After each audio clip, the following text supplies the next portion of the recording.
Roman is the biggest bad guy character in professional wrestling. When's the last time you got laid?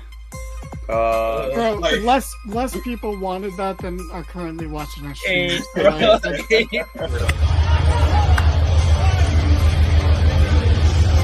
And you know Vince, and you still think, are these true? It's like... Welcome to the Mark It Down podcast.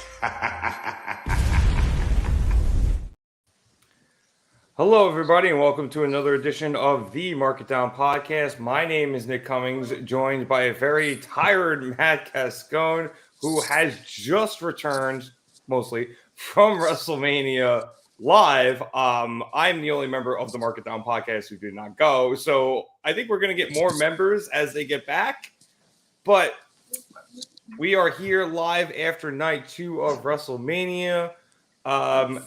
Matt, how was it down there? I'm sure it was kind of cold, but how have you enjoyed your weekend so far down in Philly? So far, so good. James is telling me, hey, Yep. if you can hear me, Rev, keep it going. We'll join you in a little bit. I have faith in you. We're just changing our setup real quick. Okay. Expect chaos if you haven't noticed from the fact that we went live at 1:20 in the morning. So expect a lot of chaos from this episode. Me and Matt are going to hold it down until the boys get shit ready. But as I was saying, Matt, how has your weekend been in Philly so far? so far, so good. I think I'm going with James. And he's telling me to hop off the stream, so you really are on your own. So let's make sure. I'm gonna have to hold it down. Yeah, I'm trying. I'm not gonna. Why the hell did I start? End.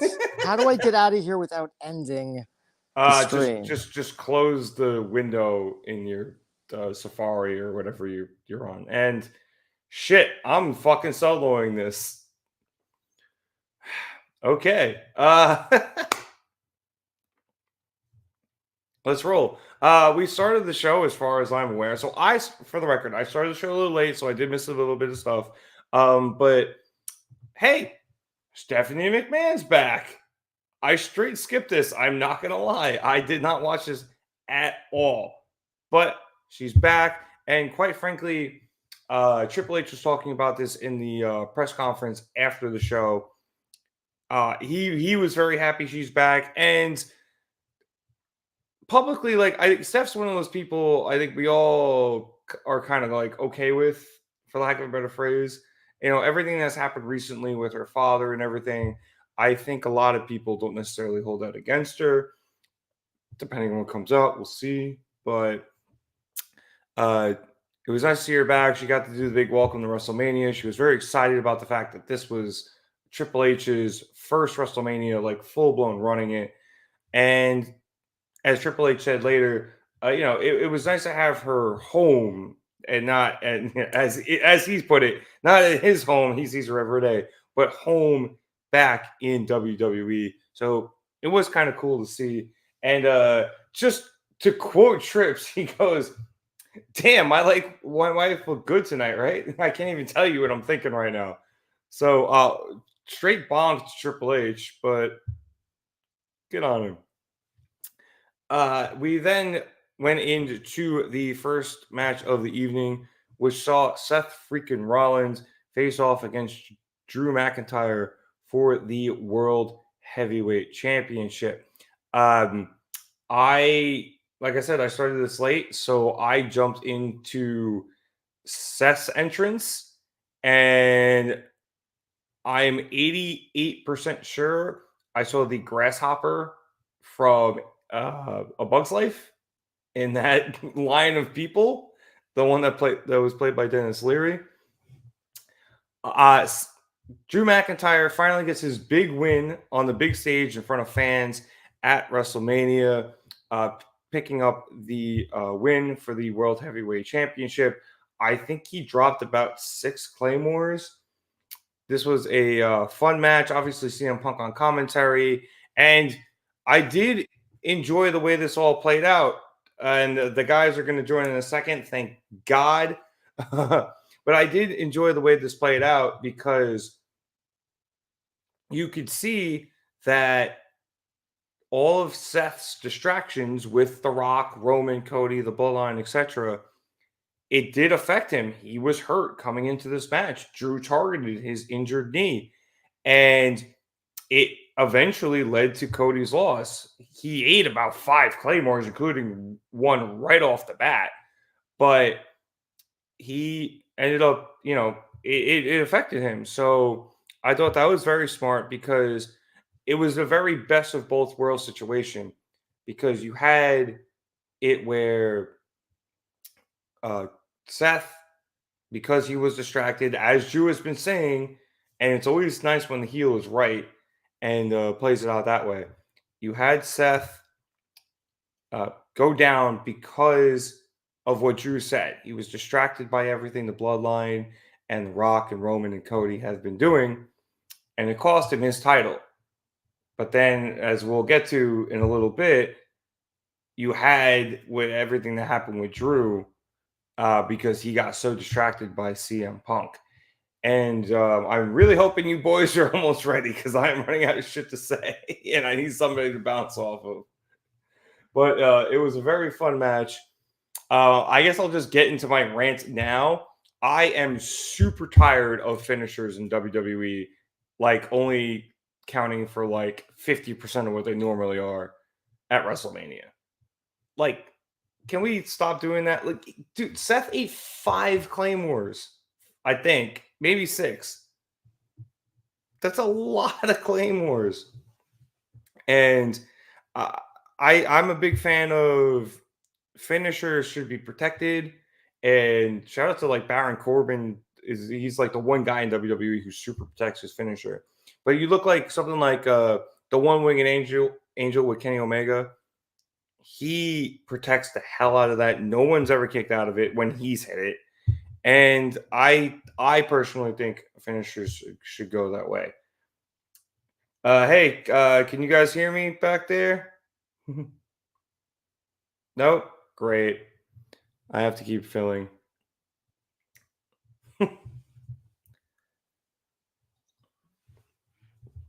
Dead air is bad. So yeah, no, I did enjoy this match. Damn,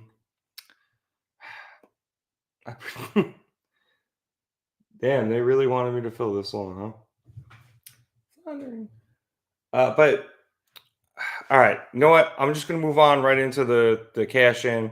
After the match, we saw CM Punk and Drew McIntyre get into it. Punk, as I said, was at the announce desk, and Drew went over to him, started talking shit. Punk eventually just decked him, took his arm brace off from the surgery, and I believe hit him with said arm brace with his left arm. Punk's right arm is injured. And that led to Damian Priest coming in for the cash in. He came down, hit Punk with the briefcase, and then he hit Drew with the briefcase, rolled him into the ring, and then hit his finisher, not Razor's Edge, the other one, and got the 1-2-3 to cash in for the World Heavyweight Championship. Really nice moment. I think he talked a lot of shit in the press conference. So did Trips.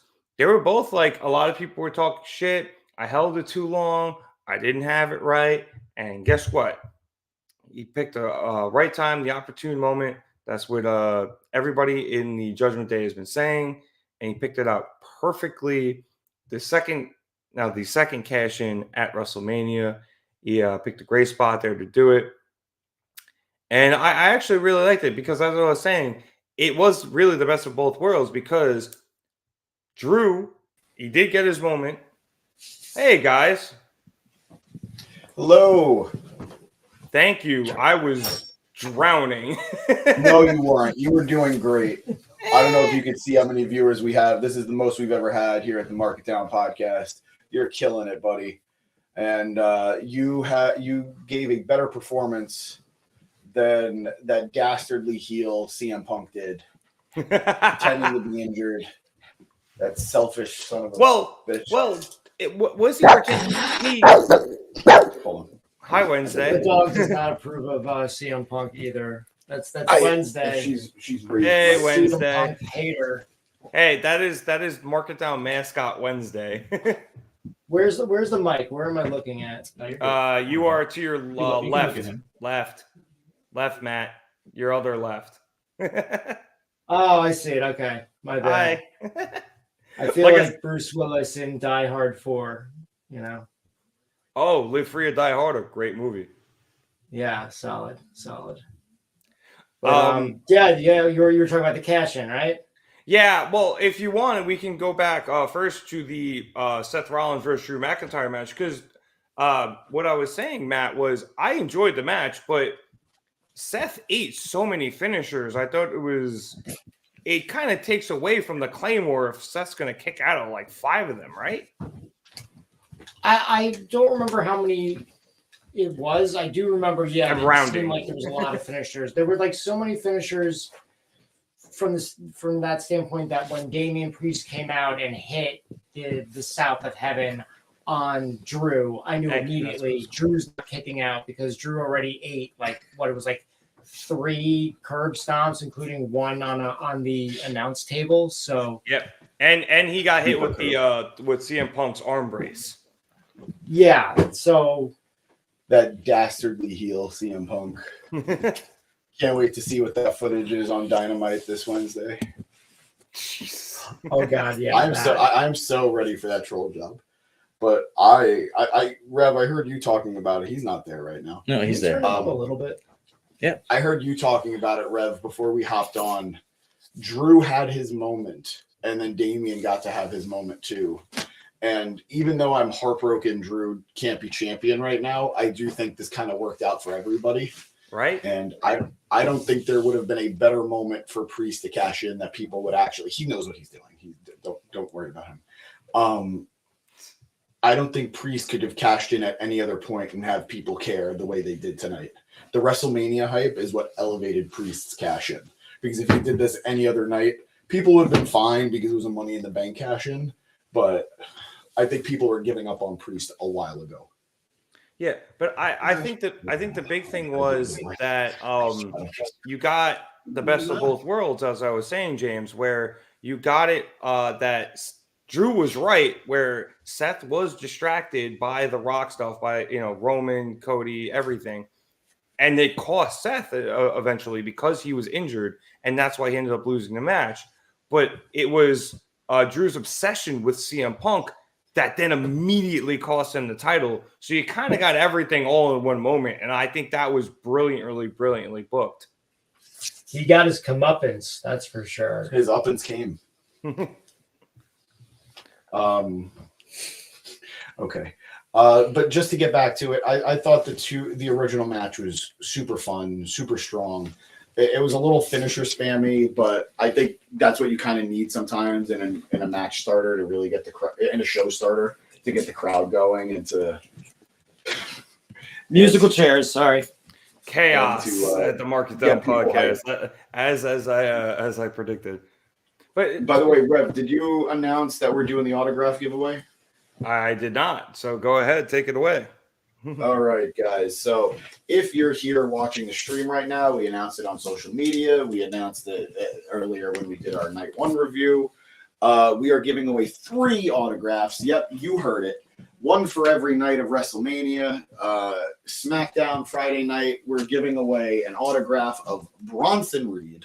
For Saturday night of WrestleMania, we're giving away an autograph of the former World Heavyweight Champion, Seth Rollins. And now for Sunday night, we are giving away an autograph from TBD Cody Rhodes. So all you got to do, if you're watching, leave a comment, say who you are, say that you're interested in it, and tell us what your favorite match of the night was. And if you're happy with how the night went, well, just tell us what your favorite match was, and you'll be entered in for the autograph giveaway. I have a real feeling Danny's doing something behind me. No, me and him just had a moment. It's all good. Oh, that's beautiful. Camaraderie. That's so sweet. Why wasn't I included in that? It's all right. It was actually you made the moment happen. Okay. All right. Thank you. Yeah, it was because you were reading copy and you were busy. So yeah, 3 autographs. I don't know that we're going to announce it tonight. I think we're going to announce it later in the week. That way we get a bunch of people to leave their comments on the video, and then we will announce it on our social media, and we will announce it on our YouTube as well. So there you go. Leave the comment, and you could win one of 3 amazing autographs. I'll also shout it from the rooftops if it makes you happy. Every rooftop. He's going to go to every rooftop in North America, continental North America. He's not going to go to Hawaii and the other one. And contiguous United States. I'll go to Hawaii and shout on Rock's rooftop. Like that sounds like fun. That's fair. That's fair. But only Rock's rooftop. If you do it from any other rooftop in Hawaii, it doesn't count anymore. Okay. All right, cool. I'll avoid Haku's rooftop. I would. Probably a good idea. James, you did mention that this was a finisher fest a little bit, and I was saying before you guys jumped on that I don't really like the fact that finishers kind of lose like 25% of their effectiveness at Mania. And I understand the idea that everyone's a little more excited, but did he hit 5-6 claymores on Seth? Like that felt like a lot. So let me ask you this. Is it that the finishers are less effective, or the superstars have way more adrenaline and it's going to take way more to put them down on WrestleMania? No, I can concede that fact, but I feel like every year it becomes more and more and more finishers. I mean, in general, at this point, the Crossroads might actually be the worst finisher in professional wrestling with how many it takes to actually put somebody down. It's been so I don't think that's a WrestleMania problem as much as that's a Cody Rhodes problem at this point. I think the pedigree is a better finisher for him now, but did not hit one tonight, but we'll get to that. Yeah, we will get to that. But I get it. I don't disagree with you, but at the same time, as someone that was there, sorry, don't mean to rub that in, buddy, but as somebody who was there, it was explosive and it was fun to be caught off guard. Like that first Claymore shocked everybody. You know, I like that. I did like that a lot. Yeah, like the super curb stomp onto the table got everybody going crazy, and yeah. So I get what you're saying, and I do think it's situational. You can't do it all the time. I think actually last night's opener with Becky and Rhea was a better example of how to handle finishers. They each kicked out of one finisher. And then it looked like it took both of them attempting essentially a super finisher. You know, Becky was going for the manhandle slam from the top rope. Rhea had to bounce her off the turnbuckle to then hit her into the second one. So I think that was a better example of it. But when you have moves like the curb stomp and the Claymore, I think the rules are a little different. Yeah, and I would agree with that. I thought last night, like you said, Becky Rhea was a good way to do it. Tonight, not my favorite, but just for that one match, it was what it was. I guess, James, because I had Matt's opinions on it already. What did you think of the cash? Oh, you did mention what you thought of the cash, and you thought it was the right move. So screw it. Let's move on to the next match. Chaos, kids. Chaos tonight. We had the pride of Bobby Lashley, Angelo, Dawkins, and Montez Ford with B-Fab against the final testament of Karrion, Kross, Akam, and Rezar with, of course, Scarlett and Paul Ellering in a Philadelphia street fight. We had Bubba Ray Dudley come in as the referee because we need more TNA crossovers. No, he's not a TNA guy. He's not a TNA guy. Not anymore? He's got so he has a Legends contract with WWE and he can appear where he wants to as long as it's pretty much not AEW. And he's pretty much a WWE guy. If you couldn't tell by his podcast how much he will shill for them. So I've noticed. Don't worry. The headlines come by every time he says something. Even if you're trying to avoid it, you can't. I thought that this match was, it was fun. Like it was whatever. It was a Philly street fight. They get the table spot. The table then broke and will now end up on Botchamania. Shout out Matthew. And then they had to do it again. They did the what's up spot. But honestly, guys, it was fine. I didn't really think it was anything too great or too bad either. Go for it. I think when a street fight is just fine, you fucked up. And I said it on my SmackDown review last week. I maybe would have gotten mistaken for a race war, but I wanted the LWO and Legado del Fantasma and these other two teams in a crazy, four team Philly street fight, and have the girls involved too, and it would have been nuts. 16 people in the ring. But my issue with this match, I digress. The problem I have with this match, though, is that Snoop Dogg shows up, and I'm like, well, now we know who's winning this match. Like, the Pride aren't losing with Snoop Dogg there. Snoop Dogg's not going to be, rooting for... That's why you thought they weren't losing Snoop Dogg? He was the best part of the match. Karrion lost, that singles match he had with Bobby. The AOP just lost to the Street Profits. They were due. To quote Krusty the Clam, I thought they were due. I am a big believer in the rule of opposite momentum when it comes to. Oh boy. Nice haircut. Thank you. I actually really needed that. Thank you. Yeah, no Thank problem. you. We have a great crew here tonight, guys. Yeah, one of our hardcore somebody mentioned it. Hardcore casual. Yeah, hardcore casual. Hardcore Casual. I meant to put that in. Yeah, this seems like a crew tonight. A very motley crew, I might add. You have no idea. We are exhausted. We're not as cold as last night. It wasn't as cold tonight as it was last night. Don't look at me. I wasn't there. I'm glad I stayed here. Fair enough. I have no heat. I'm freezing my ass off. Well, stay bundled, buddy. I'm doing my best. That's why you think I'm wearing a beanie in fucking April. Like I was saying, I'm a big believer in the rule of opposite momentum when it comes to professional wrestling, but it's not a tried and true 100% fail safe or 100% accurate all the time. So I'm fine with it because, quite frankly, the only reason this match should have happened is to give the Pride a win. Like, Montez Ford needed a big moment. He kind of got it. Bobby Lashley got the win. Dawkins. He did the what's up. Dawkins did the was up, so he had a moment too. And even B-Fab was she was fine. She didn't do anything wrong. They took the table spot. But before the table spot, she had a kick, and from where I was sitting, it looked like she botched it. I don't know what it looked like at home, but it looked like from my angle, it looked fine to me, but yeah. I just think it'll be interesting. How does Karrion Kross spin this? Because I like the way he spins things with the making of this group and how all his losses weren't really losses. But I don't know how you do that here.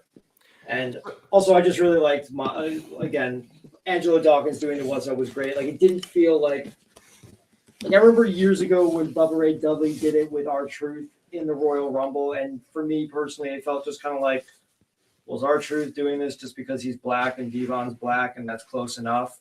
Here, I didn't get that vibe at all. I was just like, Angelo Dawkins just seems perfect for this spot. He's got it. He's got it. He's got the was up face. If this was Scary Movie, he'd be the killer. But I thought the match was fine. Nothing really. We're spending more time on it, I think, quite frankly, than we should. Agreed. And that's not a disservice to any of these guys. It was just it was there. It was there. I'm glad they got their win. I think we could all safely say the Karrion Kross experiment just has not been really worth it. I think he fits his role as a mid-card heel well enough, and that's that. Yeah, I think my thing with them is it's I don't want to call it annoying, but when you bring in this new group and you have Kross, who seems like somebody they at least want to try to build, and then you bring back the Authors of Pain, and you have all these people, and you don't give them a win on a big stage. I understand what they were trying to do, and Eric, when you joined, you got to mute yourself because you're echoing hard.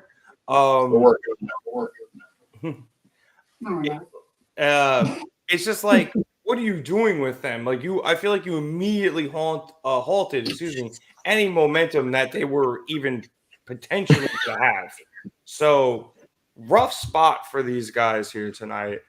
No, absolutely. We'll see where they go from there with them, but I understand what they were trying to do with the match. bring back Bubba Ray, have the ECW stuff, and it was just supposed to be the fun match of the night. But if you're going to try to build this as a legitimate group, what are they going to build off of now? Like their biggest match so far together, they lost in embarrassing fashion. I think they're, like I said, I think they're there to put over other people at this point, and that's fine. Yeah, probably.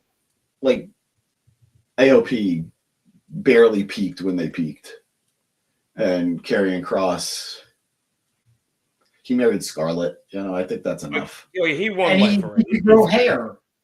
Yeah. Wait, what, Rob? I said he won life.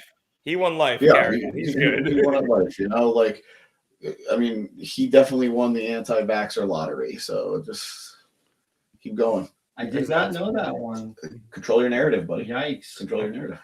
I feel like everyone who went there, that's a whole nother conversation. We won't even dive into that. I will say Bubba Ray Dudley was fun tonight. People popped when he put on the glasses. Like he didn't go over the line as a referee. It was just fun. He might be the most obnoxious podcast host, but when it comes to being in the ring, he knows how to pop people. There's a reason the Dudleys are the most celebrated tag team of all time. My dude straight up looks like Alex Jones, 100%. He kind of did. He kind of did. Unbearable. He should not wear a shirt like that because it didn't help him. I think he just shouldn't show his face. That's where I would draw the line. So he was the member of that sixth group, like the Hardys, Edge and Christian, the Dudleys. He's the one who Vince should have put the blue Don on. Absolutely, 100%. You heard it here first, guys. Vince got a lot of things wrong, and that was one of them. That was one of them. I'm gonna opt out on. I'm not agreeing. I'm not disagreeing. I'm just gonna opt out on this one. It's okay. But silence is sometimes worse. One of the few times Stripes was not that slimming. We don't body shame here at the Market Down. I am not body shaming. I'm wearing pinstripes, and it was very slimming for me today. But well, he was always like a bigger guy, and then he went through that kind of body transformation. And it looks like maybe he I just hope he's healthy. Yeah, no, I don't wish him any ill will. I'm glad he got a good pop. Just quick plug. I went to WrestleCon today, and let me tell you, shocking how big Sandman is. Tall dude. Just a bunch of ECW people were there, and a bunch of ECW people were there, and of all the ECW people that could have been a referee, Bubba Ray Dudley was an ECW person. Bill Alfonso was the best at WrestleCon today. Like I talked to Sandman for a bit. He was decent, but Bill Alfonso just saw a bunch of people dressed up. Like I was dressed up as Becky Lynch. And I was with Macho Verse and some other guys. And Bill Alfonso was just running around. He was just a blast. All right. For the record, I wasn't body shaming Bubba. I was just saying it wasn't the most flattering shirt. That's all. He's already on the defense, man. Look at him backpedaling so quick. It's okay. Look, Rev, we know you didn't mean it. Sometimes we all stumble morally. It's okay. Dude, he heard me say backpedal, and all he thought was that's what Bubba Ray should be doing. Look, the reality is when there are so many other reasons to rip into Bubba Ray Dudley, that it just felt very low-hanging fruit for you. But it's okay. We'll send you to HR. Let's move on to the next match. She's so uncomfortable. Yeah, let's move on to the next match. Glasses still look good on him. I did want to jump into the comments. Hardcore Casual asking what you guys thought was match of the night. I mean, I just got to go immediately with the main event. I think that's the easy answer. Oh, yeah, it's undeniable. Pun definitely not intended. Oh, that was good. Yeah, no. Pun intended, undeniably, main event. Yeah, probably a main event, but there's a lot of other good stuff going on too. It was a great show. And we'll get to it. Just keep watching. Yep. All right, so let us jump into the next match, which saw LA Knight face off against AJ Styles in the I will not say the brand name meat stick match. Because I mean, look, it was a decent match. I liked a lot of shit. AJ's new music is really cool. He was talking, I think, with CVV the other day where he just wanted something a little darker, and I actually really liked the music he came out to. Who wants to go first? I'm glad Knight won. I thought he needed it, but I feel like the fact that it was so fucking dominated, James, by the ads, it took away a little bit for me watching it. Matt? So this is actually funny for me. One, I think we've all been over this, that LA Knight should have won a title by now. We would have liked to seen a ladder match with the U.S. title. Thank God Danny left the room for that. LA Knight won. So my story, and I will let you guys take complete control after this, is that I had snuck down to a different seat that wasn't mine with Machoverse and Dark Loku. So I was sitting with them. Hold on. Don't do this, kids. Kids watching at home, don't do this. Don't sneak into other people's seats. I mean, I did it at the Yankee game today, so... What game did you go to? I went to a Yankee game, and I did not dress in the opposing team's shit, James. We're gonna have to have a sidebar, but Matt, please continue.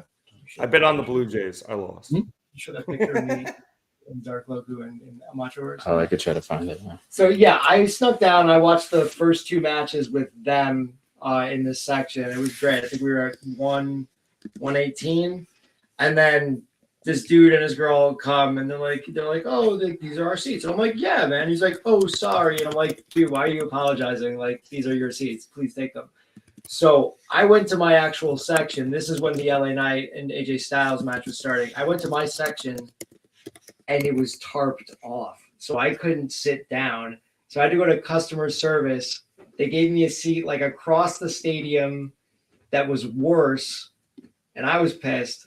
So as I'm walking over across the way, there's like another guest service, and I asked them, and they gave me a better seat. So by the time I got to my seat, this match was already over. I completely missed it. So by all means, like, you guys, what did you think of the match, James?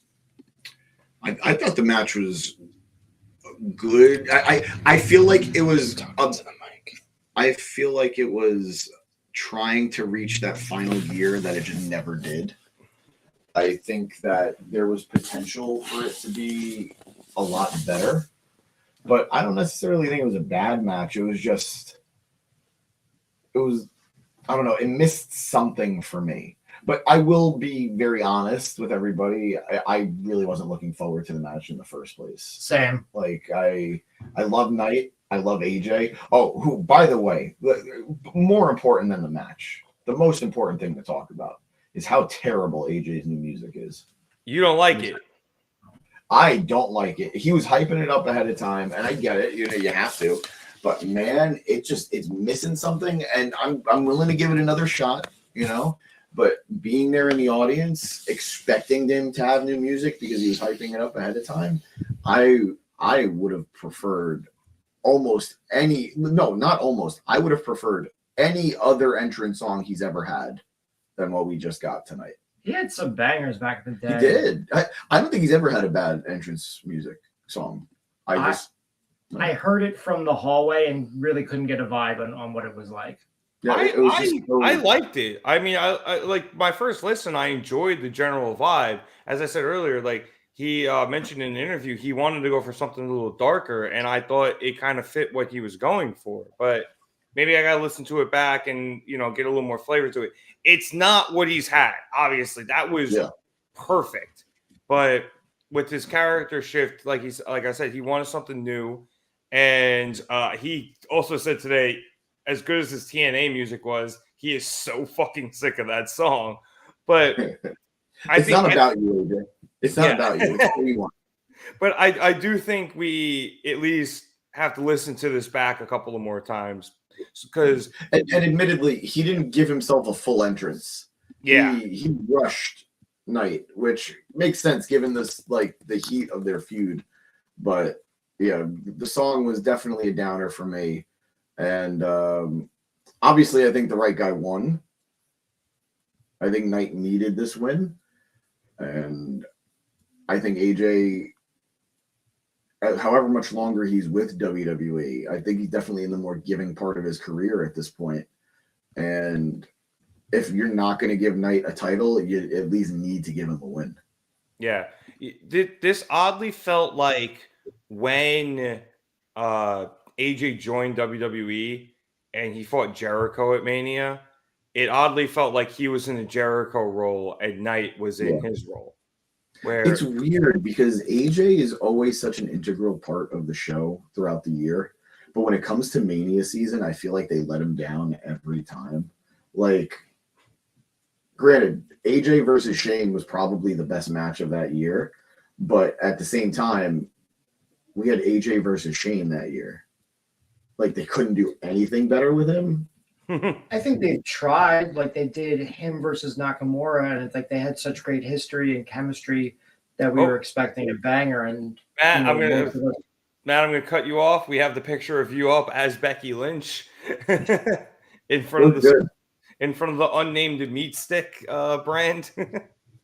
Yeah, that's our branding. When I missed I missed this match, the AJ versus LA Knight, to take this picture. By my good friend Kyle Stevens. He's a great photographer in New York City. Definitely check him out. Where was this ring that you outside? That was at WWE World. So how did you miss a match? Say it again. Tell me again. How did you miss a match? I was joking. Oh my god. Okay. I was getting to my new seat when I was. Okay. Was why I missed the match. Sorry, guys. It's 2 a.m. It's late. Yeah. I'm exhausted, but we're here, and we love you. Join the club. We go Jackets. All right. What else we got? Let's keep it moving. Next up, we had Logan Paul versus Kevin Owens versus Randy Orton for the United States Championship. I really liked the very, very beginning of this match for the intros where they did the steady cam following Owens up the ramp to Gorilla, where Sami Zayn met him the same way Kevin met Sami last night. I thought that was a great touch when they hyped each other up. I thought it was awesome. I also really like Kevin coming out with the golf cart and then him bringing Randy in on it as well. And I did kind of, as producer boy has just put up, I kind of like the fact that they were just there to kick Logan Paul's ass for a while, and they were on the same page, and then they both went for the pin, and Kevin was like, do you want to do this now? And then they didn't for a second, and then they kind of got into it, and Kevin was like, all right, we're going to do it now. And then they just got in a hockey fight. So, like, it was actually, I enjoyed the fact that they were actually, like, smart about this, can they cooperate type of triple threat thing. It was really, really funny. Orton kicked out of brass knuckles, and somewhere I'm sure William Regal shed a tear. We did have Logan Paul retaining, which I did not expect in a million years. But just because I didn't think he would want to keep. I didn't think he would want to be around for a while. Yeah, we had this guy. I don't know who he is, but he's Logan Paul. And then hold on. Booted him. Excuse me. Hello. You might be muted. Yes, no, producer boy, you're on. What's up? Hi, producer boy.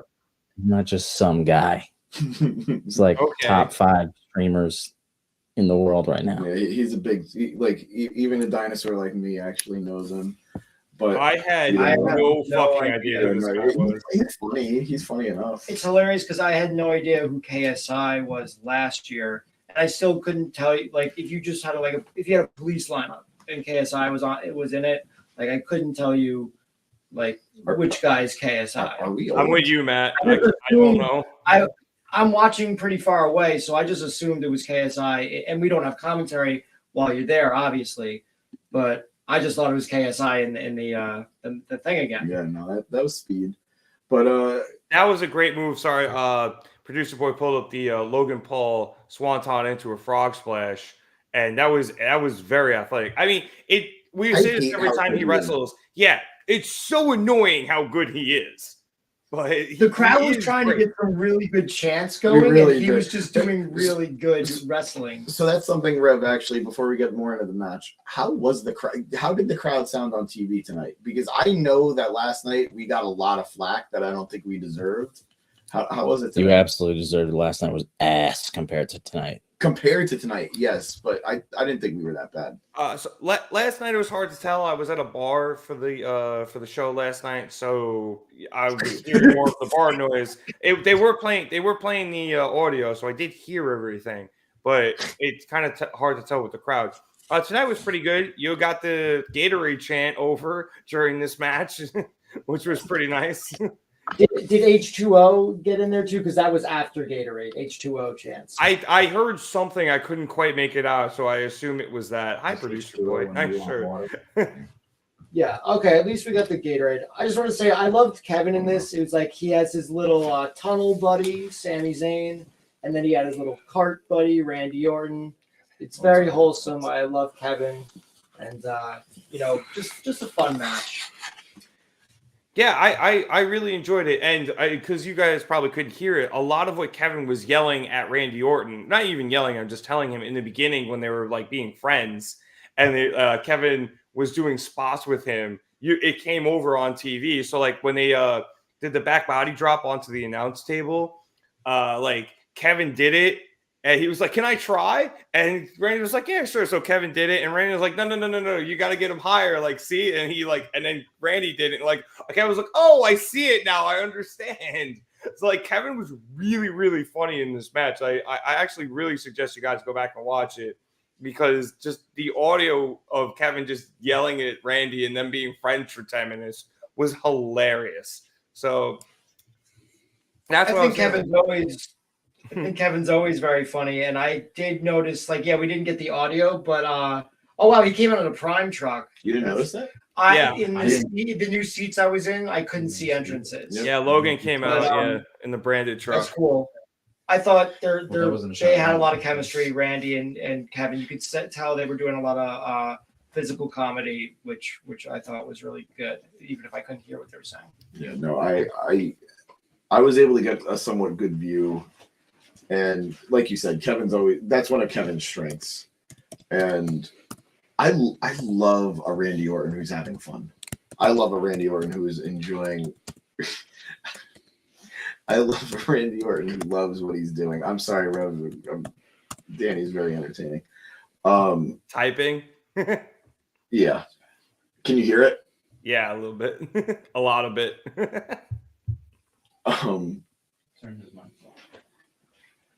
But I very much enjoyed the match. I'm actually going to go back and still be surprised that you didn't think Logan had a chance of winning. It wasn't that I didn't think he had a chance. I just, honestly, this was something I barely even realized was on the card because I been a little checked out, to be honest. And I saw it, I was like, so in my head, I was like, he is probably just going to lose just because they got to get the title off of him. But like in retrospect, now I'm looking at it, I'm like, okay, it's Kevin and Randy. Neither of them are in a big feud with Logan in terms of like take the title off of him big. So in retrospect, yeah, I'm not surprised he kept it. But like initially, I was just like they were just going to take it off of him just because they were probably going to have to do something else with it, and he was going to do something else. That was my initial thought. And I was like, oh shit, he won. All right. He did an interview recently where he said that with this new contract that he signed, he realized that he not only needs to be there more than he's been, but he wants to be there more. So I think we're going to get a good amount of Paul, and for better or for worse. But I think they specifically made it a triple threat to make it more believable that he would retain. Not that at this point we should question his ability, but just more of the people of the caliber that he was wrestling tonight. Yep. All that's don't do this tonight because I will get distracted.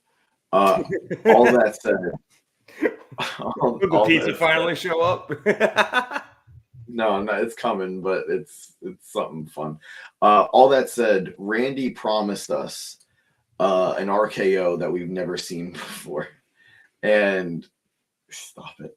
And he delivered. He absolutely delivered. And on the pop-up powerbomb one? Yeah, the pop-up powerbomb RKO. Yep. That was such a fun variation of the move. And it's fun that all these years later he could still be innovative with it. And that goes back to what I was saying about a Randy Orton who's having fun is just a great Randy Orton.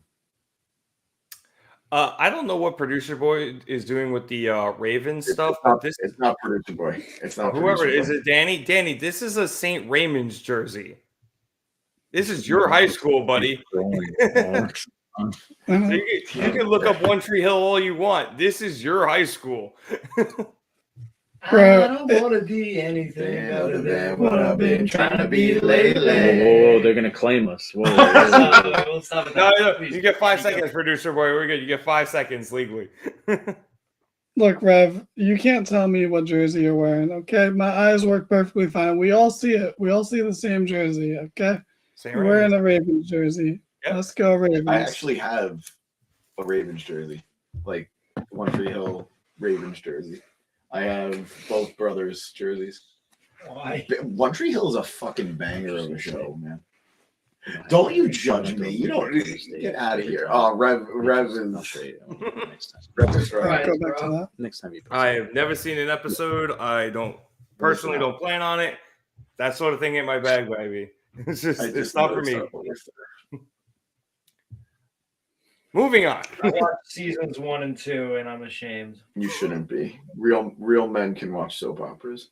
But good match, good showing. I'm excited to see who Paul's next challenger is. Watch it finally be LA Knight. And yeah, I think they all pulled out some really memorable highlight reel type of stuff. Do you think, James, that Knight would be the guy to take the title off of him? He seems like a very worthy contender. I thought he should have been the guy facing Paul tonight and winning the title. So I agree. Danny thinks it should have been a ladder match, which we didn't need a bullshit tag ladder match. We needed all right. this match to get Considering it got us 2 separate tag titles again, I'm happy. But we had Grayson, Waller, and Fuckface win them. I thought it was going to be DIY and Awesome Truth splitting them, but them splitting them was a very easy call. I think producer boy called it the second they said you had to get both titles down at once. He knows what he's doing. Yeah. Producer boy. Yes, I gave you credit. I don't care. It was so stupid. Idea. Yeah, It doesn't matter. it was the worst part of it. It made no sense. Why did you split the titles? And me and Danny me and Danny soloed this, by the way, and we already talked about it. By the way, just us, me and Danny, only me and Danny. Wow. I was out. And also, is it a solo if 2 people do it? I wasn't aware. No, me, Danny, and Anthony Castro, Trio. the newest men's podcast. Oldest member. He's been here since the beginning. We discussed that they shouldn't have unified number 1, and then also by not doing so, they should have just kept it on. They should have fooled us by giving it to Waller Theory pull down both sets. Yeah. Thank you. Yeah. People I don't like and at 2 separate times. I was not happy to win. I was rooting for to win the second set of titles. So there was no split. I could have seen them doing a Kurt Angle scenario where it's like a 2 out of 3 falls match, and like the first falls for the SmackDown titles, and the second falls for the Raw titles. So that would have been cool, but the problem is you're still getting a result that they're going to hate. I'm, again, very happy that they split it. I think it's fine they did it the way they did it. I think it's great that there's never going to be a pay-per-view where both titles are on this card, but, I mean, it's fine. Is it? I feel like we shouldn't have split them. If that's the case. Well, they unified them in the first place. What match were we watching? What match were we just talking? What is it? We were talking about the triple threat. We're moving on. Triple threat, yes. All right, yeah, let's go to the next one. I'll say we were moving on to Iyo Sky versus Bayley for the WWE Women's Championship. I'm a little sad for Bayley because she didn't get Paramore, but other than that, I'm very happy for her. Conflict. What? There was a scheduling conflict. That's the only reason. I know. But I think she did get them for the promo package. But hey, she won the title, and she was. I'm so happy for her. I was watching her in the press conference after, and she was so thrilled that the fans were behind her again. She was like, "I know you called everybody idiots, so I wasn't sure if they were going to come back for me, but you were being idiots for a while, so it was true." And then, but she was so happy everyone came back. I, honest to God, thought Bayley was going to lose the match here, and she ended up bringing it back. So, honestly, James, I thought this was a really good match. I had a lot of fun with it. It was nice cheering for Bayley again. It was nice bringing back the "Hey, Bayley." So, did they even? Yes, I believe it. We tried. Dude, it was on TV. I heard it. Well, I know why I didn't hear it because I was watching the majority of the match while walking around. I thought he was had to go to the bathroom, so I was on my Well, all right. Absolutely. So No. you actually watched this Rev, match and then Wait, talk Rev, about I it. watched the match. Rev, I watched the match because I cared so much about it that despite my bowels being ready to explode, I watched it on Peacock while I was on the gigantic line. On the So, cock? yes. You had reception for Peacock? I sometimes like I wouldn't be shocked if I got reception like anywhere. Like you put me in like a dark cave, I guarantee you I'm gonna be able to get us out with my phone. Eric, but you know what fucking ticker to put across the screen right now? But is this a tangent one? No, you just said that you went to the bathroom during the women's match. No, don't do it. Please don't do it. Please don't do it. That one. It was either that or the main event. The flushing sound? No, it's You're going during the triple threat. No. It's okay. I went to the bathroom during their video. Danny, I don't even know where that is. Producer boy found it. James, I swear to God, it wasn't me. I know, buddy. I know. But I very much enjoyed the match. I thought when Iyo went for the multiple when Iyo went for the multiple moonsaults, I actually for a minute thought Bayley was going to lose, so I got really nervous. I don't know if this is a hot take. I hate her fucking finisher now. Who? Bayley's? No, we were talking about that in the crowd. Not a fan either. The Rose Plant? Yeah, the Rose Plant is terrible. It's always great name. Any sort of like overdrive finisher. Yeah. I don't like those. I think they're all kind of I thought the ending sequence with them countering each other the way they were, and then finally hitting Rose Plant was just like it took the wind out of that beautiful sequence. Producer voice on the same thing. And they can't hear me, but I can hear you, producer boy. You're very loud, even without James's mic. Sorry. I think you're. I don't know. Whatever. Anyway.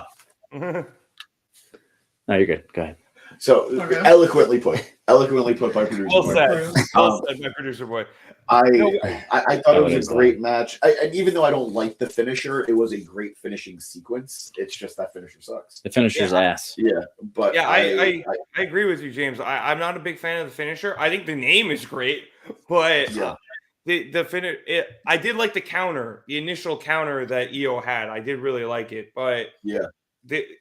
I agree with Danny because it's very similar to what LA Knight uses as his finisher and the Blood Force Trauma. And I'm not a huge fan of that either. As much as I love Knight, I know Danny doesn't like him, but I love Knight. His finisher is just it lacks something.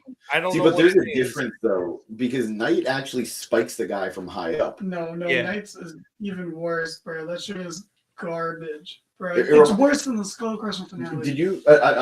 This isn't like a trap, but like, did you like Moxley or Ambrose's original Dirty Deeds? Nobody did. Really? It was like I wanted to like it. Gotcha. I just could never. Okay, I mean that's fair. That's fair. Because it doesn't look right. It doesn't look smooth or crisp. Yeah. It's too funky, too forced. A lot of like front-facing finishers don't look really good. I don't know what it is, but Jeff Jarrett has something to say to you, and he disagrees. I mean, his is probably the best one, but even the stroke, like even then, it's just I don't know. There's just something about them. They just, for me personally, I don't think they're aesthetically pleasing. I agree, but Jeff Jarrett can do no wrong, as everyone would say. 2020 is Jeff Jarrett is a goddamn hero. Yeah, I think the people in Mexico would definitely agree.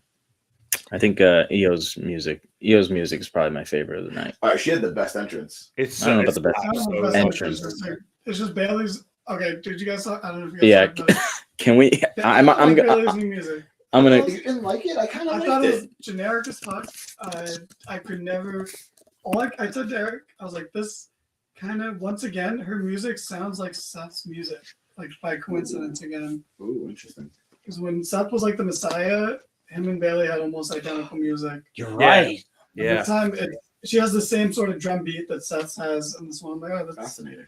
It's weird how she keeps getting the short end of the stick there. But I agree. Also on that point, if they couldn't get Paramore tonight, why couldn't they license Paramore's music? Yeah, play it, right?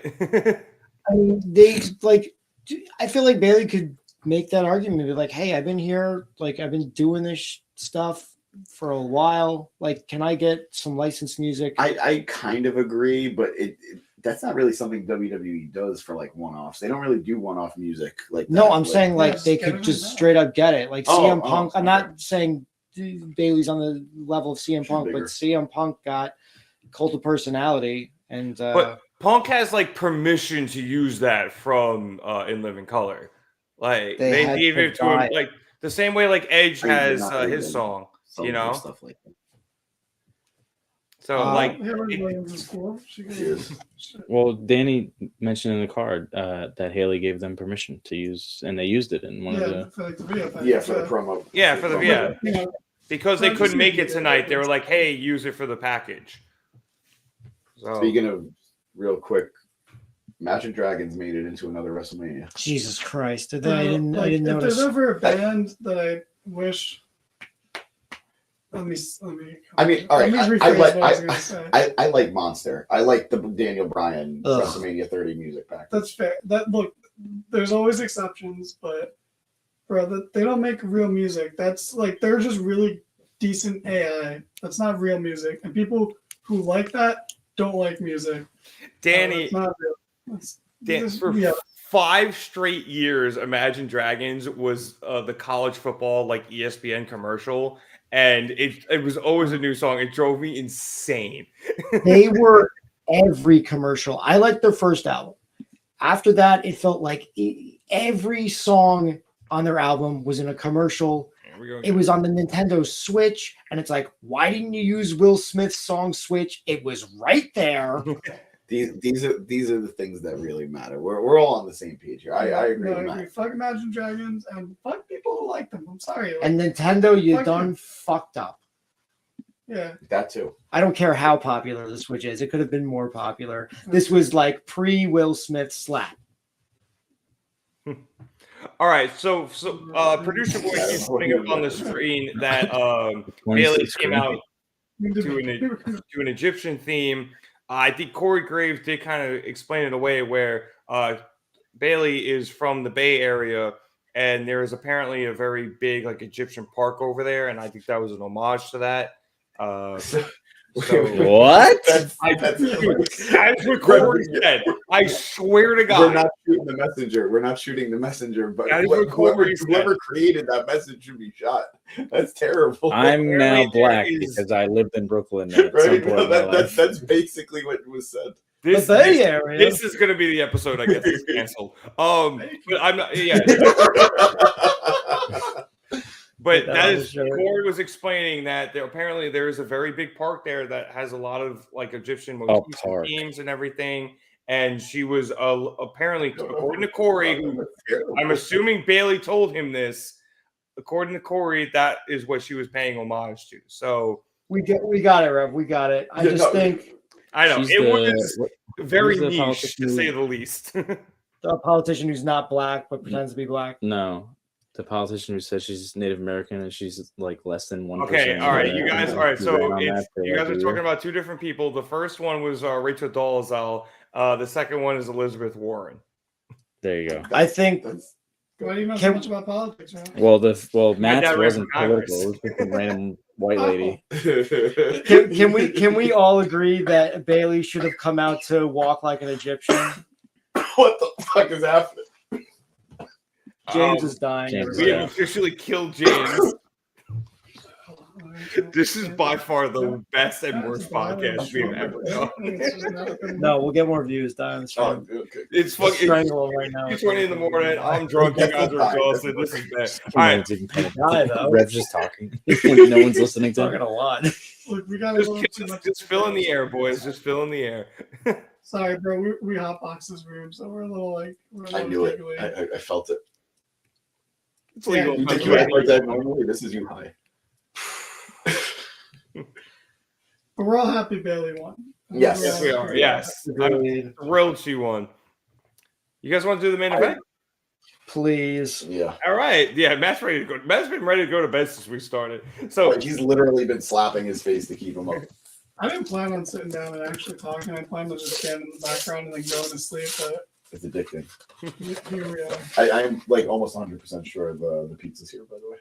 Oh, you shouldn't have said that. We all just leave. Pizza time. Yeah, all right, cool. I'm celiac. I can't eat the pizza. Go eat the pizza. I'll do it. Well, pizza's here. Matt, unfurl your sign again so that people can see it here. It's gonna be really awkward.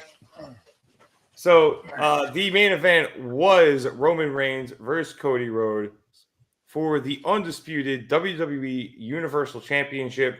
Apparently, there's like a heavyweight slipped in there somewhere, depending on who you ask. It's too mouthy. Get it out of here. We're not doing porn. I got the Charlie Kelly dance.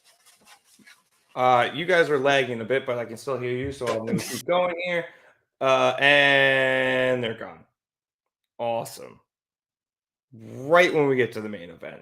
Very clutch. So I have to fill again. Awesome. I'll start with this. Brandy was back. Love seeing Brandy Rhodes again. Cody was teasing this throughout the week that she was probably going to be back, and it was nice to see her. I don't think we've really seen her, I think, since they did the gender reveal at AEW. So it was nice to see Brandy again. I'm a big Brandy fan.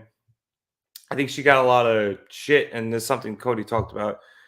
She got a lot of shit. Her on-screen stuff, you take it as you will. If you didn't like it, I understand. If you did, I understand as well. But she got a lot of shit off screen, I think, was the big problem.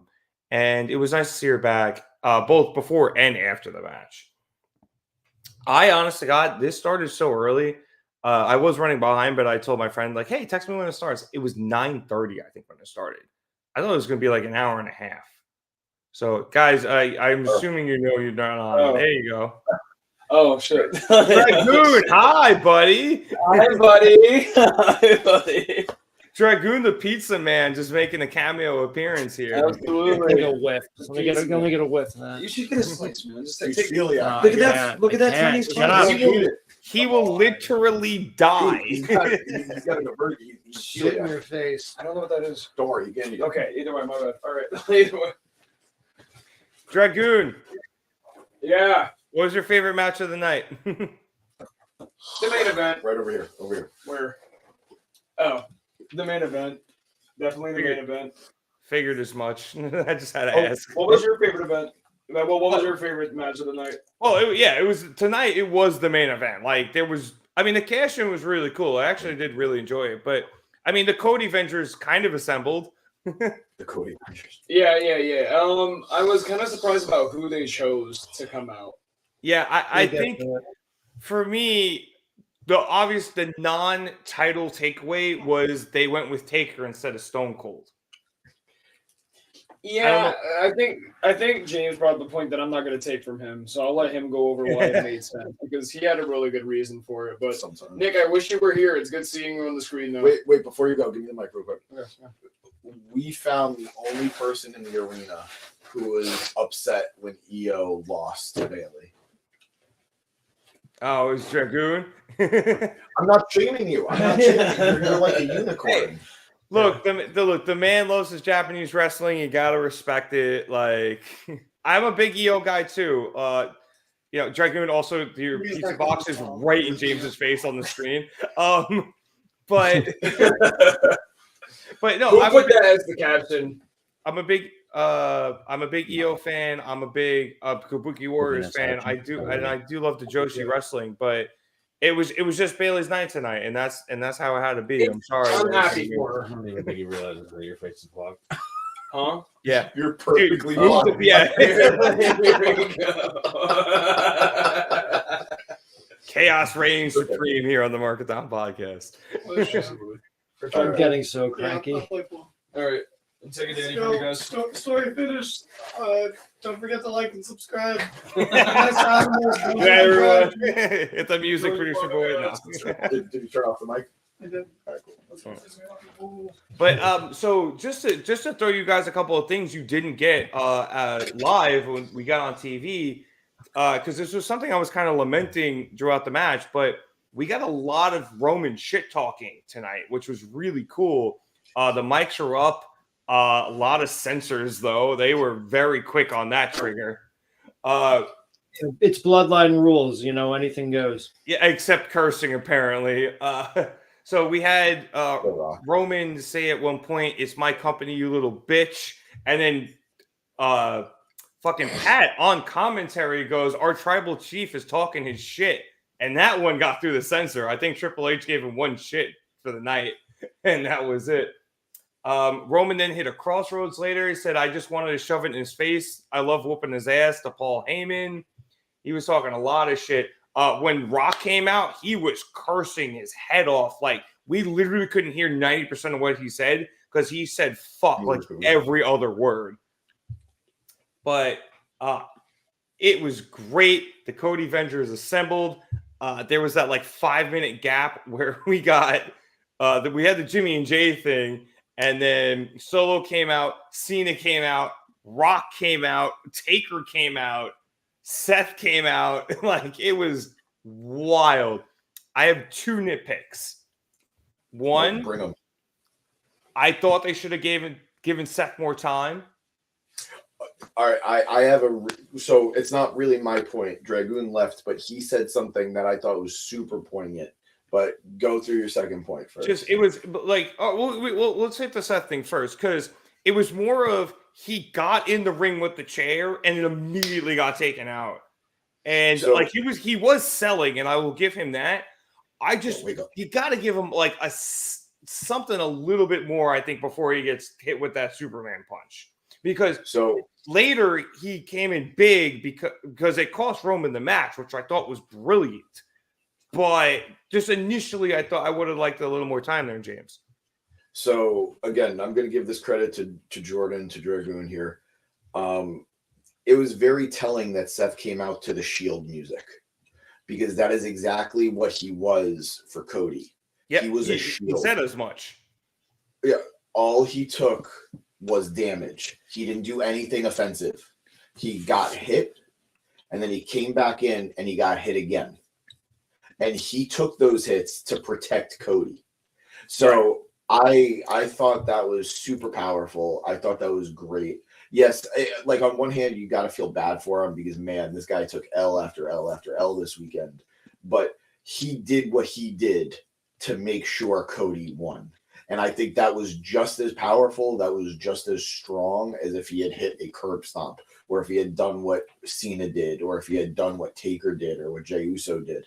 He did something. Like, the other guys just got taken out. Well, not Taker, but the other guys just got taken out. He made sure he got taken out for the right reason. And I thought that was perfect. So just excellent, excellent work there with Seth, in my opinion. And again, a lot of that was according to Jordan. Go ahead, Matt. No, that was very insightful. I didn't think about that. That went over my head. And I agree. Makes sense. Yeah. And I agree for the most part. I think it was more of a timing thing. And maybe it didn't come off as well on TV because they almost missed the Superman punch. If you guys, I sent it in the chat. Like, you can watch that 5-minute clip of when everything happened. Hopefully you guys watch it back. It wasn't Kevin Dunn bad, but it was borderline that bad. Like, they almost missed it. I can tell you, being there and actually watching the ring, it happened very fast. Yeah, like, and that's what I'm saying. It needed an extra beat. You know, just that initial one. Because, like I said, when Seth took the chair shot, obviously homaging back to when he turned on Roman, it was great. Seth fell right into the rope the way Roman did, which was phenomenal. But it did cost Roman the match, because he almost kind of similar to the way Drew was so obsessed with Punk earlier in the night. Absolutely. Roman couldn't let that betrayal go, and because he hit Seth with the chair instead of Cody, Cody was then able to make the comeback and win the title. So I thought that was a great bit of storytelling. I needed like a little bit more timing. No, that's fair. But I thought that was really the only misstep. But even then, like, it wasn't enough to be too much of a detraction. I think the only other nitpick I would have liked a little bit of a longer moment with Rock and Cena as well. Just because they kind of did like the Rock Hogan stare off, I would have liked some more. Like the one time Rock decided not to shit talk was that. Like, yeah, I get you, but we got to remember at the end of the day, this wasn't anyone's stories. This was two people's story. This was Roman's story and this was Cody's story. Everyone else was there and it was so awesome that they were there, but it's not why we were there. We weren't there for them. We weren't there for Cena. We weren't there for Rock. We weren't there for the Usos or whoever. Those were like, that was a really fun dressing that you put on the meal. But I get what you're saying. I get what you're saying. And I feel like Eric is ready. Go ahead. I forgot what I was originally going to say. Oh, it was about John Cena and The Rock. Yeah. You were. I think you were right about him not being able to get physical because it seemed like he took the one bump, and it was barely a bump. Yeah, it's a back bump. It's one of the safest things. They almost botched it. Well, all right. All right. I will say though, even though I do stand by, I think they needed to be careful. In all these years, Cena has never taken a rock bottom well. He didn't take it well at Survivor Series in the tag match. He didn't take it well in their first match, and he barely took it any better in their second match. To be fair, Rock didn't jump very high for the Undertaker. Either. Well, I think that was more Taker than Rock. But yes, I agree. Who do you think was hurt? No, not that anyone was hurt. We thought that Cena couldn't get physical because he's filming Peacemaker soon. So for insurance reasons, he couldn't do much. But I think they were able to get away with like a singular back bump. Yeah. He was like, I'll just like take a rock bottom. It'll be totally fine. I'm not going to eat it. I'll give an AA or two. And then like, I'm not going to tear anything, which is, the big concern there. But James, I think I've taken better rock bottoms on my boy Dan Luck's trampoline. Like, I bet. I mean, I'll say, and this is just, I wasn't given better. What was that? I said I've definitely given better. I make it a point to not watch the screen when I'm at these shows. I'm watching what's in the ring. So my angle of it was fine, but I'll definitely rewatch it and I'll let you know what I thought. But I was just like, I'm not gonna lie to you. It could have been the worst rock bottom ever. I was on the verge of tears. I was on the verge of tears when that happened. Like when Cena and Rock were in the ring and Cena had made the save with Solo. I was just bursting. And I got really emotional watching this matchup. Immediately set me up for my joke of the two people who cried the most tonight were Samantha Irving and you. No, absolutely. Matt, who's your favorite interference? What was your favorite spot?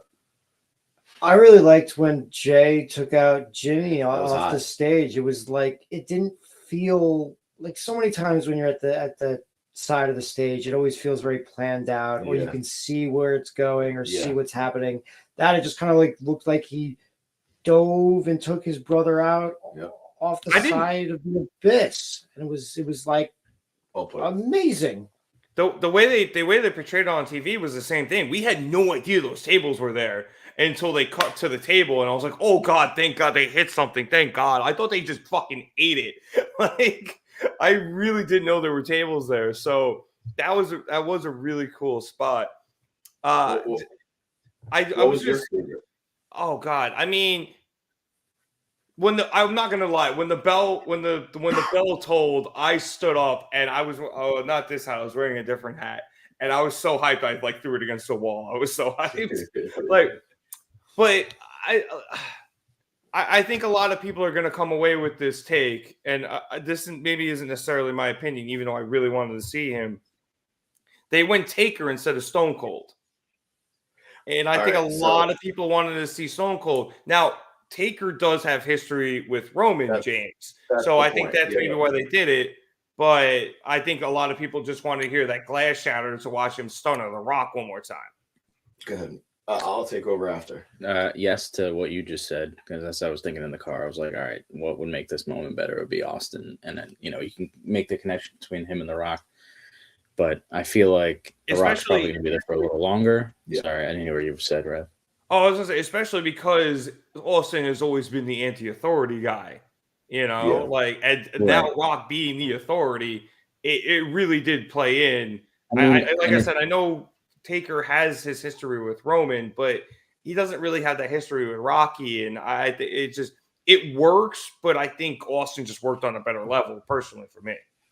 As somebody who watched the Attitude Era and the beginning of and the Ruthless Aggression Era, Undertaker and Rock had some bangers. I'm sure they did. They all had bangers back then, but what we remember is Rock Austin.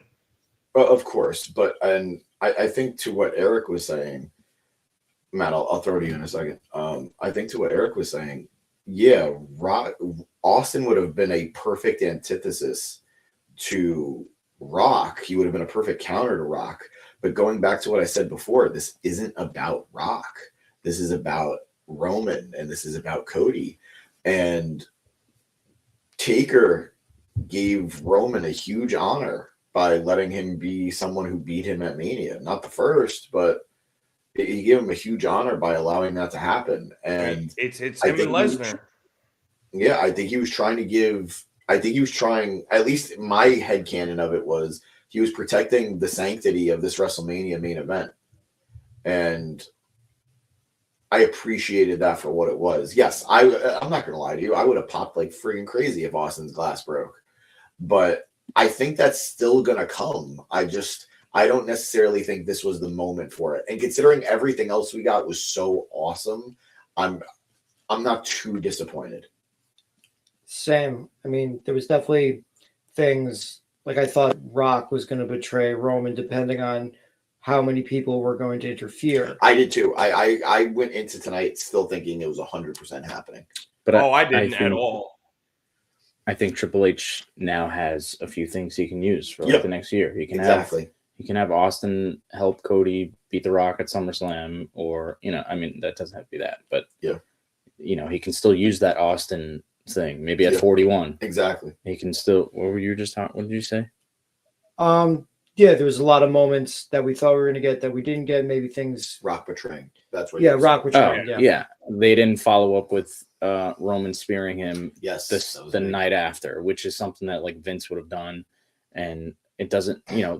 Triple H is more of a slow burn guy. Yeah, and maybe not all of us here like that slow of a burn. I do. I do. Well, I guess I'm referring to like title reigns and things like that. But that's not a slow burn. Was 1,500 days or whatever the fuck it was not slow enough for you?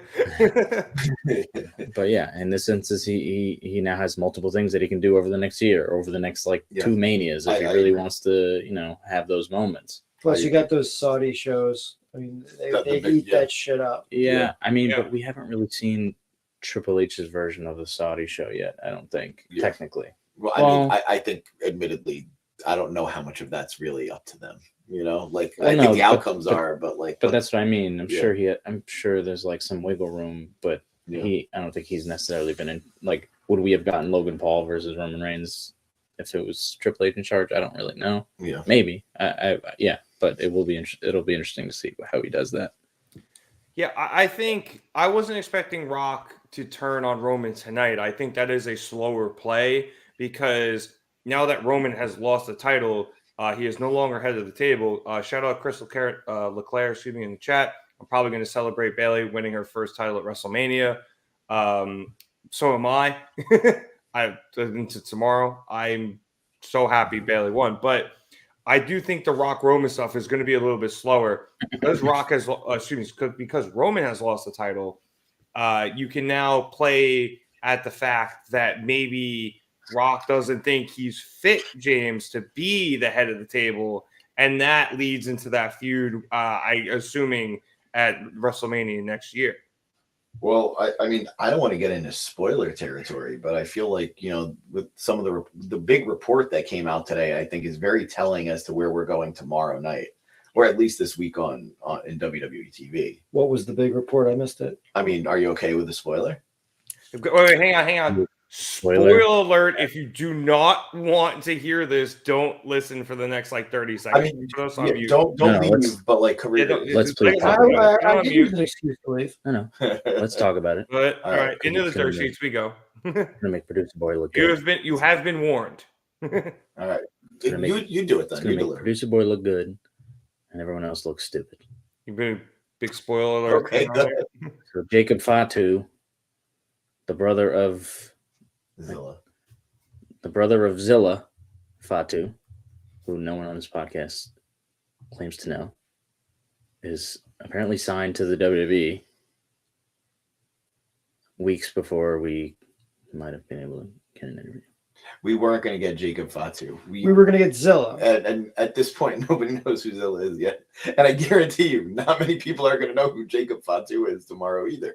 But I love Jacob Fatu. I watched him a lot in House of Glory. I've seen him obviously in other places like MLW and stuff like that. But Rev, did you hear about this signing, by the way? Yeah, it was mentioned in the group chats. I did see Right, it was cool. bandied about. Yeah, he had some bookings this weekend that he had to pull out of, right? Yeah, I did actually hear about this. So it does sound very cool. So, we're dealing with the possibility of a very rabid Samoan being injected into the Bloodline storyline. And whether that has, and we have a Tongan who's supposedly signed too with Tama Tonga. Yeah. So we have a lot of Polynesian newcomers coming into WWE right now in a time where the Bloodline is at its most vulnerable it's ever been. So is Roman going to be punished for his failures? It sounds like we're getting Bloodlines War Games. I was going to say like a splinter group, like, NWO, Wolfpack. And also it's like, where's Sean Maluda? Nobody knows. Roman's cousin from the Cruiserweight Classic. Look it up. Yeah. I know.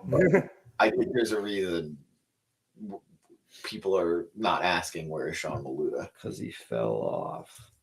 I think there's a reason Sean Maluda didn't even get signed after the Cruiserweight Classic. This is all speculation on my part, and I'm just very tired. I did really like his first match, the one with Kota Ibushi. When he did the extra flip. It was so much fun. It was good.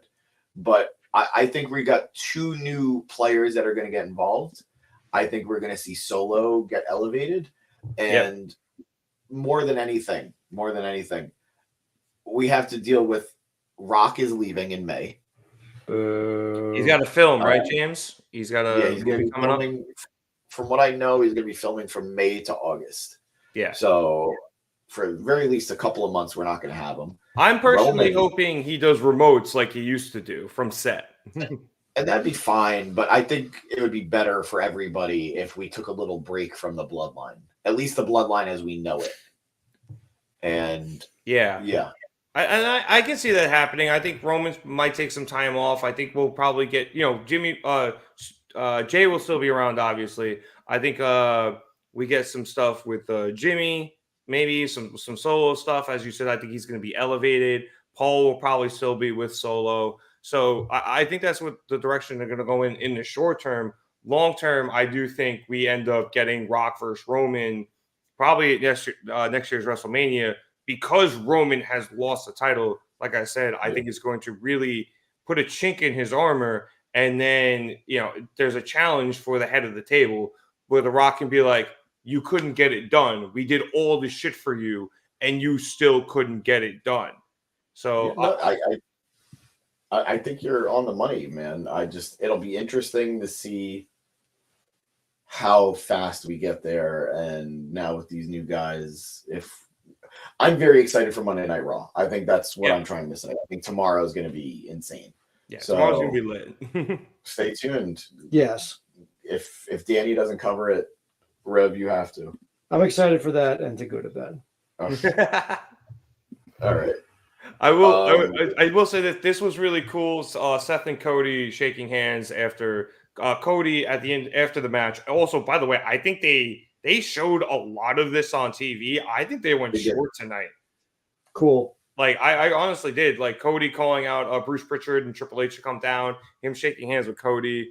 Brandy coming out. His mother coming in. Also, you guys were offline there for a second. Shout out Brandy being back. It was nice to see her. We haven't seen her, I think, since their gender reveal on AEW. It's been a minute. We're gone as when we were offline.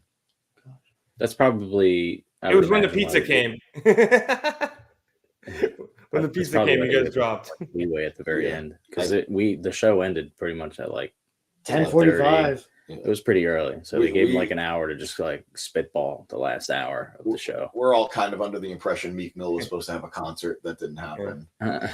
There was also like, wait, what? Really? I think so because he was heavily hyped. Like Triple H invited him to the show and everything. And but I think he's a Philly guy that just wanted to. They did the video package. Yeah, he did the video package pre-night one. So Dev's saying it is Monday. So yeah, we only have like I don't know 18 hours until Monday Night Raw. So my last thought is that it was interesting that there seemed to be a lot of celebrities that were not present that were highly anticipated. Like I have some information that was just like Conor McGregor. There was a very, very strong chance that he was going to be there. Same thing with Drew Barrymore. He was probably coked out. Drew was backstage yesterday. Drew was too busy. Was she wearing the Stone Cold t-shirt from Charlie's Angels? She was wearing like a whole like outfit. What is wrong with you, Drew Barrymore? Like, come on, know the assignment. She was too busy being a scab. That too, but still, Conor McGregor was coked out. I can confirm that. The podcast. I mean, there was we didn't get Rocky, right? We didn't get Sylvester Stallone. No, but that was kind of this. I didn't say he was. I was just saying it was. Well, no, they used his voice. You can't get Rocky without Thunder Lips, and Thunder Lips isn't allowed to show up anymore. So did you just actually say? Did you just say Hulk Hogan? Yeah.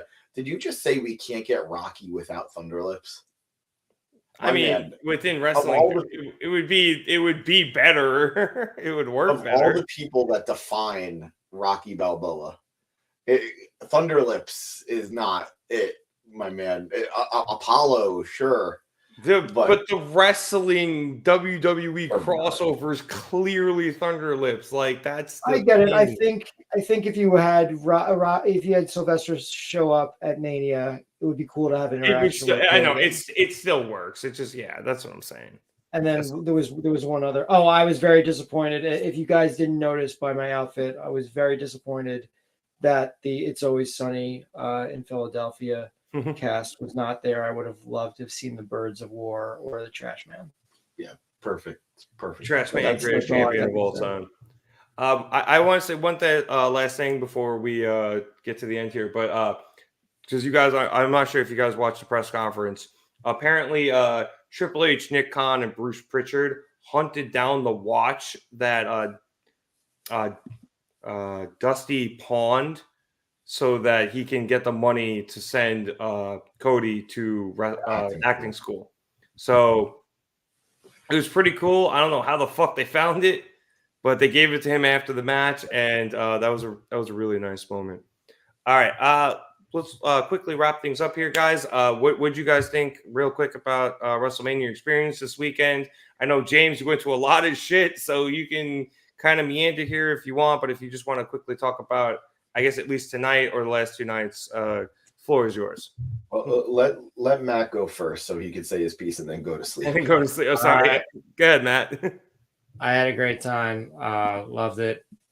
It was cool going to some indie shows, and we'll try and hit WWE World tomorrow in the morning, and then hit the road. So, thank you. I know a little something about bird law, and I can do that better. Like, when it's not 2:45, I trust you. Nice. All right. So, peace. Matt, thank you. We appreciate you staying up this late. No, it's not really your forte. James, you are a night owl, so you're with me here. Yeah, I'm good. Like I said, you did go to a lot of stuff this weekend, so you can take this wherever you want to go. If you want to stick just to WWE, or if you want to go to some of the indie shows. I know you went to House of Glory. I know you went to Ring of Honor. So take it where you want to. So this was one of the I've been to 15 WrestleManias now. This is my 15th WrestleMania. And I know. I've been very Sorry, my favorite producer boy put up T-Jack sent to Rollins, we can say fuck now on Twitter. That's really funny. I've been blessed that for 15 WrestleManias, I've been able to enjoy them. I've been able to have a fun weekend with my family and friends. And I could truly say this ranks as one of the best I've ever been to. Not only WrestleManias, but WrestleMania weekends. House of Glory was an absolutely amazing show. Amazing Red got to have a very, very lovely moment at the end of an epic match with Mustafa Ali.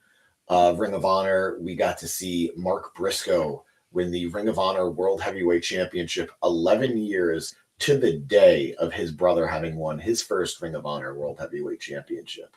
Beautiful moment. WrestleMania, both nights 1 and night 2, over-delivered in my opinion. I think we were truly spoiled by this WrestleMania. And if this is what the Paul Levesque era looks like, I am very, very, very excited for what comes next. I've said it to you guys before. I'm not a WWE fan. I'm not an AEW fan. I'm not even a TNA fan. I am a wrestling fan. And I absorbed so much wrestling this week, whether it was at the shows I mentioned or WWE World or WrestleCon. I was surrounded by people who love wrestling. I was surrounded by people who love wrestling in front of us. And it was a privilege. And I know not everybody has the same opportunities, but if you can ever do this, you should. You absolutely should. I told you, Rev, and I meant it. This was a great weekend and today was amazing, but the one low light was that you weren't with us. So I mean that, and I mean that to everybody watching. If you can do WrestleMania at any point in your life, you absolutely should, because it is an experience like no other. There's energy there that I can't even describe. There's emotion there that I can't even describe. And it's truly magical. And the last thing I'll say, I'm sorry, is I have been a Roman Reigns fan a lot longer than a lot of people. And I got a lot of shit for it for a very long time. And I was there at his first WrestleMania WWE title match. And we've come a long way since then. So 1,316 days later, thank you, Roman. I will follow up that beautiful soliloquy. Well done. By saying, no, you're stuck. You guys are still here. Your screen's been lagging a bit, but I can hear you guys, so don't worry. I'll follow it up by saying I agree with you with Roman. I want to say I wasn't a fan of him. I wasn't necessarily a fan of his booking, but I think Roman has been so good for so long, and this title reign has showed us what we always wanted out of Roman, and it was absolutely beautiful. WrestleMania weekend, for what I've gotten. Hi, producer boy. We have your face now. There we go. We're back. You're back, James. WrestleMania weekend, I did the one in Jersey a few years. I say a few years ago. That was a long time ago now. It's almost like 5 years ago now, I think. Outside of the fact that it was in New Jersey and I got stuck in the rain, you're right. There is an energy that you just cannot replicate. But I'm glad you had a good time, James. I thought they did a great job over these 2 days.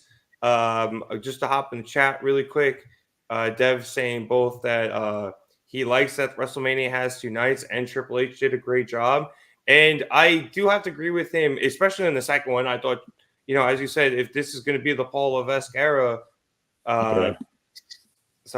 it was perfect. It was a great introduction to what I think we're going to get from him, especially as the big show, as the Super Bowl of wrestling. He did a great job. Is the 2 nights a lot? Yes, but I do think that these cards need the space to breathe. And I thought he did a great job of booking them that way, where it used to be like 8 to 10 matches on 2 nights. And I think it was 5 or 6 tonight and 5 or 6 yesterday. He lets the matches and the pay-per-views breathe. And I think he does a great job with the pacing and it makes it a lot easier. Maybe would like to see, a day game on night 2. Maybe start at like 3 o'clock and we all go to bed at 7 and we won't have to be up till 3 o'clock in the morning doing the show. But I'm very excited for the future of WWE. I'm very excited for the future of wrestling, honestly. So great weekend. I'm glad you guys had a good time. I'm sorry I couldn't be there. Just I had to pay money, had to pay my money for the Mets tickets instead. that ends at this point. Hey, buddy, I love you. Hey, we took 2 out of 3 from the Reds this weekend. we're getting back on the right track. To your point, though, I do think he's fine. Triple H is finding like a balance on these pay-per-views on how to not go too long, how to not have matches that don't need to be there. Right. And if he does feel like he needs to fill the space, kind of like the Street Profits match tonight, he adds like a little surprise that doesn't need to be announced beforehand. He makes it short and sweet, so nobody's bored. And even then, as whatever as that match was, we can't say that he didn't build up to it as well as he could have. Right, but I do think he went in thinking, okay, the crowd is not into this, but it is something that I built, and I have to finish it instead of just getting rid of it or putting on the pre-show. Like he sticks to his guns, but then he changes course if he realizes that it's falling flat. Yeah. And I feel like the Profits match, it was a bathroom break, but he was like, I'm gonna get him. I'm gonna throw in Dudley so people stay. What? I was gonna say it was only like match 2, bathroom break. That's early, but no, I was gonna say though. I do think one of the things that Triple H has learned from, surprisingly, I think everyone says it was Vince Russo. Everyone has a story, So even something like the Street Profits match, there was something there to it. Like at least it had a background, and it wasn't just hastily thrown together. And I think that's another, pillar of the Triple H era that I've been enjoying a lot. Real quick in the chat, Dev just telling all of us that hope you guys have been safe in Philly. I think you guys had a really good time. So, all right. On that note, if you guys are good, I think we're going to wrap things up here. Yeah, let's do that. It is 3:00 in the morning here on the East Coast. So I would like to thank everybody so much for watching us here at the Market Down Podcast. That on the screen. Oh God. Yeah. Like I said, this is the podcast is going to get us canceled. So, but if you liked what you saw here tonight, if you could like the video, subscribe, follow us. If you're watching on channels other than YouTube, we would appreciate it very much. Liking the video lets us know that you like what we're doing, and subscribing lets you get more content. I'm assuming we're going live tomorrow after Raw. Hopefully Danny can cover that. If not, apparently I have been drafted. So maybe I'll jump on it. I think I have to watch Raw, but honestly, tonight was so good. I'm probably going to. Good job, Triple H. So yeah, be sure to catch that. We are live Wednesdays for Dynamite, Gym Pack Zone on Thursday if you're a TNA fan, and we cover as many pay-per-views as we possibly can. AEW, WWE, TNA, Ring of Honor, whatever we can get to. As James said before, we are just fans of wrestling. We cover it all. If you would like to follow us on social media, Twitter, Instagram, TikTok, and Facebook. If you're on here on YouTube, all the links are in the description below. If you're not, at @marketdown_pod on Twitter, at @marketdownpod on Instagram. And if you're on a different channel or you're listening to us on Spotify or Apple Podcasts, you can follow us on YouTube, youtube.com/marketdown3665. Anything, guys? One last word before we sign off here? I don't think so. Have a good night, everybody. Thank you. And once again, we are doing a giveaway. So like this video, comment on the video what your favorite match was, and we will announce a winner sometime this week. All right, you heard it here. Be sure to be sure to like, subscribe, comment, get free shit. It's definitely worth it. So I'm glad you guys had a good time in Philly. For those of you who were down there, I hope you guys had a really good time at WrestleMania weekend. For those of you who weren't down there, I'm sure you guys enjoyed all the festivities this weekend. But for James Gisanti, Matt Cassone, Eric Grisanti, and Danny Hernandez, my name is Nick Cummings. Thank you so much for joining us here at the Market Down Podcast. Let's go to bed, producer boy. Hit it.